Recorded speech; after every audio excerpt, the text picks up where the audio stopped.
Futebolaço, eu sou o Dieguinho. Bom, galera, tá entrando no ar a nossa primeira edição desta quinta-feira, como sempre, com muitas informações para trazer para vocês. Antes disso, ó, dedo no like no começo do vídeo que já me ajuda bastante. Se você for novo aqui no canal, já se inscreve, ativa o sininho das notificações e segue a gente lá no Instagram. E a bola rola logo mais para Vasco e Botafogo e você pode estar apostando lá na 1xBet, meu parceiro. Lembrando que você precisa ser apenas maior de idade, se cadastrar, utilize o nosso cupom promocional, que é a palavra Futebolaço, que você ganha aí bônus no seu primeiro depósito. Eles dobram o valor. A 1xBet é um dos maiores sites de apostas do mundo, paga rápido e paga muito bem. Tem tanto competições nacionais, como também todo o cardápio variado de jogos internacionais. 1xBet, parceira do canal Futebolaço. O link tá aqui, ó, no primeiro comentário fixado.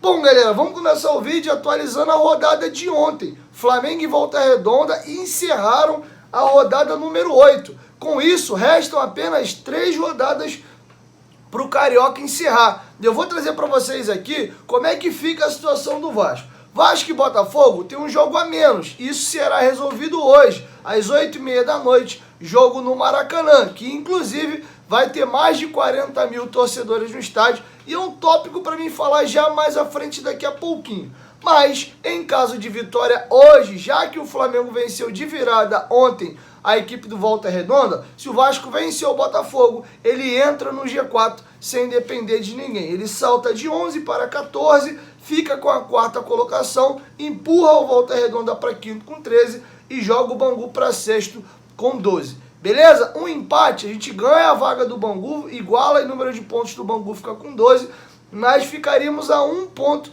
do Volta Redonda, que tem 13. Então a única situação que nos coloca no G4 é a vitória. Uma derrota seria ruim, porque a gente ia reduzir o nosso saldo de gols, que hoje é 6, dependendo do placar ia para 5, 4, 3, enfim, e a gente perderia essa oportunidade de encostar ainda mais a ele no Volta Redonda, que eu acredito que é quem corre mais risco de perder a vaga. Porém, deixa eu trazer para vocês os jogos dos nossos concorrentes. O Botafogo, se vencer hoje, praticamente fica classificado. Ele salta para 19 pontos, assume a liderança e abriria ali, em caso de vitória contra o Vasco, 7 pontos para o quinto colocado, faltando 3 rodadas. Estaria classificado. Então o Botafogo vai levar muito a sério esse jogo. Já, por exemplo, Vasco, Bangu e Volta Redonda, olha a tabela deles até o final. Passado o jogo do Botafogo, o Vasco pega o lanterna do campeonato, que é o Boa Vista, que muito provavelmente pode até ser rebaixado. Aí o Vasco tem um jogo em tese mais tranquilo, o jogo é inclusive em São Januário. Depois o Vasco faz seu último clássico, pega o Flamengo. Flamengo que os 3 últimos jogos do campeonato agora são clássicos. O Flamengo pega o Botafogo, depois pega o Vasco e encerra contra o Fluminense. E o Flamengo tem 17 pontos. Tá tranquilo, entre aspas, na classificação, estando a 5 pontos hoje do Bangu. Porém, se o Vasco vence o Botafogo, o quarto colocado passa a ser o Vasco com 14 e o primeiro fora, o Volta Redonda, com 13, fica a 4 pontos, sendo que o Flamengo tem 3 clássicos a jogar para acabar o campeonato. A gente sabe que clássico é clássico, né? Não é... Por que não o Flamengo talvez perder os 3, ganhar 1, empatar 2, Volta Redonda ganha os 3 últimos jogos? Ele pode acabar ficando fora do G4 se o Vasco engratar umas vitórias, assim como o Fluminense também, tá? Mas enfim, eu vou trazer para vocês os últimos jogos do Volta Redonda. O Volta Redonda, na próxima rodada, tem um jogo duro. Pega o Bangu, e aí eu já estou passando o jogo do Bangu também, em Moça Bonita. O melhor dos cenários para a gente seria um empate nessa partida. Depois, o Volta Redonda joga contra a equipe do Madureira, lá em Conselheiro Galvão, né, que também é um jogo duro. E eles encerram o campeonato pegando o Boa Vista fora de casa, né? Um Boa Vista que pode ser que chegue nessa rodada já rebaixado. O Bangu vai pegar, depois do próprio Volta Redonda, o Fluminense e encerra o campeonato jogando contra a gente. Então o Bangu tem uma tabela bem complicada. O Volta Redonda um pouco melhor.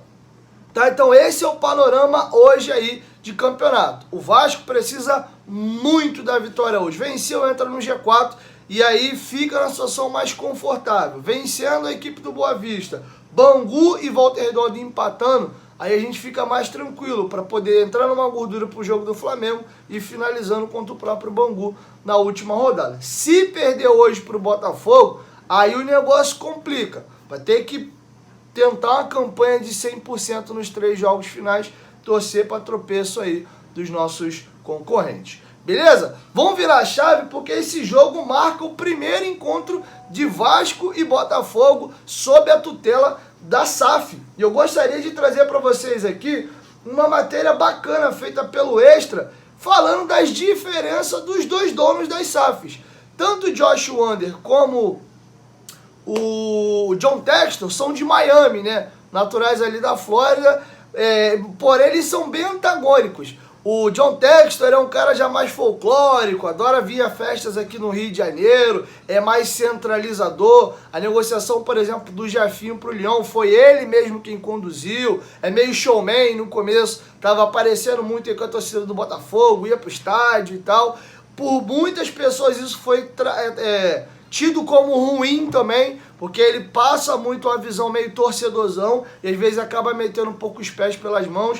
Josh Wander já é o contrário, ele praticamente não dá entrevista, é mais na dele, mais discreto, porém nas vestimentas ele é um cara mais diferente, digamos assim, sempre tá com os óculos de sol dele e mesmo à noite ele sempre anda com bonezinho, mesmo muitas das vezes vestido de terno. Então tem algumas diferenças aí de características quanto pessoa de Josh Wander e de John Textor. Porém, eu vou pegar o finalzinho da matéria do Extra, que eles fazem um balanço aí, um comparativo dos dois donos das SAFs do Vasco e do Botafogo. Então vamos lá. Tem o finalzinho da matéria que eu gostaria de dividir com vocês. Em comum entre eles, o interesse recentemente no futebol e o crescimento das suas redes de clubes para além das aquisições de Botafogo e Vasco. Desde que assumiu o futebol do Alvinegro, Textor comprou também o Molenbeek da Bélgica e o Lyon.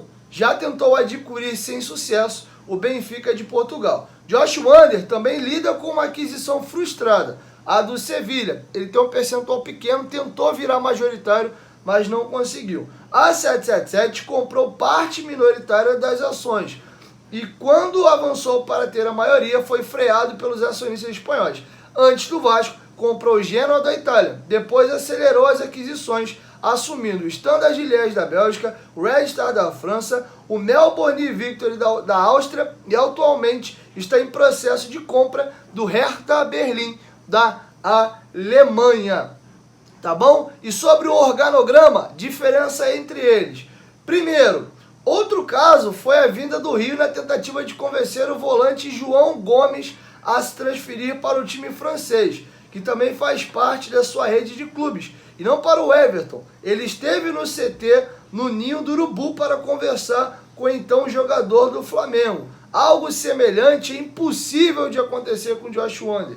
O cabeça da 777 criou um braço da empresa, o 777 Football Group, para gerir as equipes. O organograma é complexo, com diferentes diretores responsáveis por decisões de rotina, como venda e compra de um jogador. Questões como essa não passam por Josh Wander. Como eu falei para vocês, o John Textor é mais centralizador e ele gosta de estar dentro do negócio. Ele tentou comprar o João Gomes, que era cria do Flamengo, para o Lyon. E ele foi ao CT do Flamengo conversar pessoalmente com os dirigentes rubro-negros para tentar fechar a venda do jogador. A própria torcida do Flamengo fez uma grita danada falando: opa, tá maluco? Vender pro Lyon? Vende pro Lyon. De repente ele não encaixa.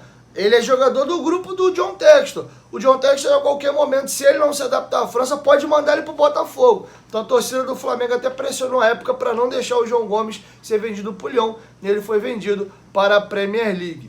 Beleza? E vamos virar a chave e trazer uma informação bacana, cara. Bem bacana. Eu fiz uma análise disso no meu Instagram pessoal, na caixinha de pergunta. Eu vou trazer para vocês uma informação importante aqui. Porém, eu sei bem qual é a origem desse aumento. Olha que informação legal. O estadual tem a melhor média de público desde 2008.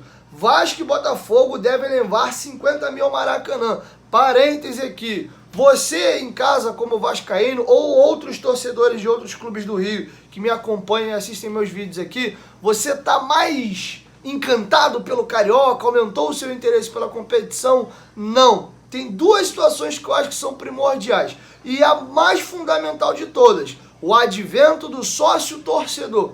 Os torcedores brasileiros se habituaram e perceberam que é muito mais vantajoso ser sócio de um clube do que comprar ingressos avulsos. Então a galera paga suas mensalidades, pelo menos no Vasco. Eu não sei como é que são os outros clubes do Rio, mas acredito que deve ser similar. Você fecha plano ou semestral ou anual. Então, independente de você ir ao jogo ou não, você tem que pagar a sua mensalidade. Então, logo, já que você vai ter que pagar, independente de ir ou não, você vai ao jogo, caramba. Você já paga o plano de sócio para isso. E se você soma a quantidade de jogos que teu time faz no mês, dentro do teu estado, e se você fosse comprar avulso, sai muito mais barato ser sócio, vale muito mais a pena. No caso específico de São Januário, hoje, inclusive, quem não é sócio, não vai mais aos jogos do Vasco, porque abre a venda de ingressos com 1 hora e meia, todos os ingressos são esgotados. Então o advento do sócio-torcedor fez a média de público subir para tudo. Tanto é que o Brasileiro do ano passado teve a maior média de público da história. Tá? Então estou trazendo para vocês uma informação importante de bastidor. E óbvio que nós tivemos um plus de ânimo e de expectativa no Rio de Janeiro. Fluminense voltou a ter bons times, 2 anos aí fazendo 2 boas temporadas, o Flamengo nem se fala, e Vasco e Botafogo com o advento das SAFs também. O botafoguense já ficou muito esperançoso desde o ano passado, e o vascaíno vem com esse rolê a partir desse ano, tá? E um dado interessante sobre a média de público do Carioca, o Vasco ajudou muito a subir a média de público. A média do Vasco ano passado foi de 12 mil, o Vasco lotou São Januário todos os jogos a partir da estreia da Série B. No estadual dava 12, 11, 13, ficava por ali. Agora o Vasco está com a média de público nesse Carioca de 20 mil jogos em São Januário. São Januário, não São Januário hoje. Lotado, levamos o jogo contra o Fluminense também no Maracanã. E Vasco e Botafogo, que a princípio estava marcado para São Januário, nós estamos levando para o Maracanã. Então isso faz com que a média de público do Vasco suba ainda mais. O Flamengo tem a maior média de público e o segundo time com a maior média de público é o Vasco, mesmo não tendo um estádio do tamanho do Maracanã e do Engenhão, que em tese Fluminense e Botafogo, por tamanho dos estádios que eles jogam, deveriam ter uma média de público maior do que a do Vasco. Beleza? Para finalizar essa situação, Vasco e Botafogo hoje irão já faltando ainda 3 rodadas inteiras para jogar o campeonato, mais as semifinais e finais, bater a maior média de público da história do Carioca, que foi 2008. Então a gente vai ter uma média de público bem alta para essa temporada. E um parêntese aqui, assim eu encerro. Cara, os nossos dirigentes têm a faca e o queijo para poder fazer com que o Rio de Janeiro volte a ter a maior centro do Brasil, ou rivalizando forte e firme com São Paulo. Se você for somar os 4 maiores do Rio e os 4 maiores de São Paulo em termos de torcida, eu não sei exatamente como é que fica, porque comparando com Fluminense e Botafogo, Santos, Palmeiras e São Paulo tem muito mais torcida, então faz com que a média desça. E contrapartida, o Flamengo tem a maior média tem a maior torcida do país, e o Vasco tá ali no top 5. Acho que somado tudo, os 4, talvez São Paulo fique um pouquinho à frente. Mas se os nossos clubes pensassem no produto e parassem com essa rivalidade boba, a gente poderia todos se ajudarem para que nós elevássemos o nível dos nossos clubes aqui no Rio de Janeiro. Óbvio que dentro de campo, um ia querer ganhar do outro, mas nós, bastidores, os clubes se ajudassem, como a situação do Maracanã. Eu vi uma grita aí danada da galera, e esse é um tema que eu vou trazer para o próximo vídeo, que é a dupla Fla-Flu quer que o Vasco ceda São Januário para facilitar a liberação do Maracanã. Eu acho positivo. Mas enfim, tô só dando um spoiler aqui e vou explicar o porquê, mas só no próximo vídeo, beleza? Então é isso, galera, assim eu encerro a nossa primeira edição. Logo mais, entre 4 e 5, sobe o segundo vídeo. Estou indo pro Maracanã logo mais, e de lá, lembrando, acaba o jogo, desço, vou pra coletiva, faço a coletiva, subo pra tribuna, gravo meu pós-jogo. Então meu pós-jogo tem subido um pouco mais tarde, beleza? E de novo, no Maracanã, na tribuna, eu não posso estar com camisa do Vasco, eu tô sempre com a camisa neutra lá. Então até o final do ano, acho que todo mundo já vai ter se habituado com esse novo processo. Beleza? 1, 2, 3, futebolaço, tamo junto, família, qualquer momento, de volta, tamo junto, valeu, fui, ó. Aposta no jogo logo mais, Vasco e Botafogo, lá na 1xBet. Usa nosso cupom promocional futebolaço e vem com a gente.